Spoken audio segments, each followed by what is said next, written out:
بسم الله الرحمن الرحیم.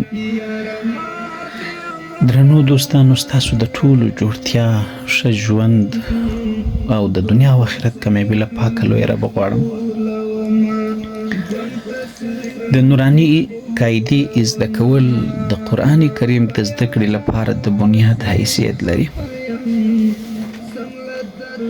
نو نن زه تاسو ته په دې قاعده کې 5 نمبر سبق وایم. څوم سبق؟ دا به زموږ ستاسو د نوراني قاعدې 5 نمبر سبق او دا سبق چې کوم دی هغه د تنوین سبق بولي. دغه تنوین دې ته موږ تاسو په پښتو کې 2 زوره وایو. څو؟ 2 زوره، 2 زیره، 2 پیښه.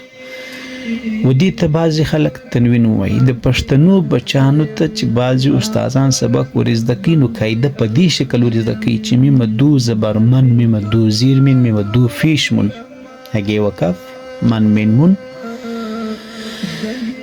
لیکن پروا نه کوي که د ماشوم سر په هغه رنګه خلاصېدي هم صحیح ده، خو بهتره طریقه یې دا ده چې صرف په خپله مورنۍ ژبه باندې په دې تورو باندې پوه سي.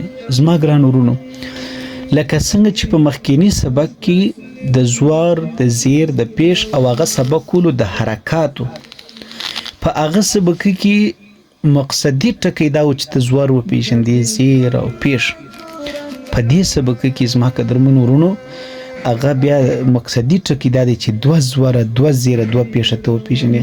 2 زوره، 2 زیره، 2 پیشه. هو به هو دا سبق هغه سبق دی، صرف فرق یې دا دی چې هغه 1 زورولو او دا 2 زوره دی. لکه دې ته چې حرکت ویل کېدل دا هم حرکت دی، خو دې ته په حرکت کې تنوین یعنې 2 زوره ویل کېږي. د دې کار څه دی؟ دا هم د تورې نه اواز راوباسي. من، من، مون، بن، بن، بون. د دې د تورو څه اوس دا رقم دا ب بی دی، ب بی بو. دا بیا اوس دا چې بی بن کوي بیا به څنګه وایي؟ دلته 2 زوره ور باندې راځي. چې بین یې کوي ته څنګه زوره 2 زیره، چې بون یې کوي ته 2 پیښه ورکړه دا به بون سي. هغه بی تورې نه دی بدل سوی، تورې هغه تورې دي. دلته کې چې د بی سره الف لیکلی دی نو د الف د 2 زورو سره لیکل کېږي، ویل کېږي نه. دا د دې 2 زورو نښانه ده. دا بیا د علم نورې قاعدې دي، خو صرف بیا هغه بیا ده د اواز یې څوک ور بدلوي؟ ب بی بو، م می مو. تاسو وګورئ په دې قاعده کې دومره خیال ساتلی دی انسان چې حیران ورته پاتې سي. دلته چې کوم ختم کېږي هغه سبقانو سره یې له دې سبق څخه شروع کړی دی چې دلته ورته پام سي، فرق یې ته راوباسي د دې سبق او دغه. دلته بیا هغه ب نه دی، دلته بن دی. دلته مې نه دی، دلته مې دی. دلته من، دلته مې نه دی، من دی. دغه اوازونه څوک په بدلی؟ د حرکات، د تنوین، دا حرکت دی. ګران ورونو، که تاسو دغه یو توري یا دغه یو لیکه سمه زده کړله، ګرد مکمل سبق چې دلته شروع کیږي راځي راځي راځي راځي هم دلته ختم کیږي پر دې ځای باندې، پر دې ځای باندې دلته نوی سبق په شروع کیږي. دا ګرد سبق به تاسو زده کړئ. لیکن که تاسو یو کار وکړئ، تاسو خالی دا شی زده کړئ. دا ول میم دو زور من، میم دو زیر من، میم دو فیش من، من من من. میم دو زور من یعنی 2 زوره لري. میم دو زیر من، میم دو پیش من، من من من. بی 2 زور بن، بی 2 زیر بن، بی 2 پیش من، بن بن ون، ون ون.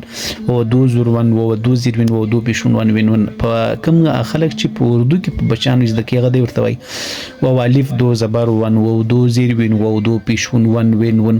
فی الف 2 زبر پن پن پن، پی 2 زیر پن پن، فی 2 زیر پن پا 2 پیش پن پن پن پن. سا الف 2 زبر سن، سا 2 زیر سن، سا 2 فیش سن، سن سن سن.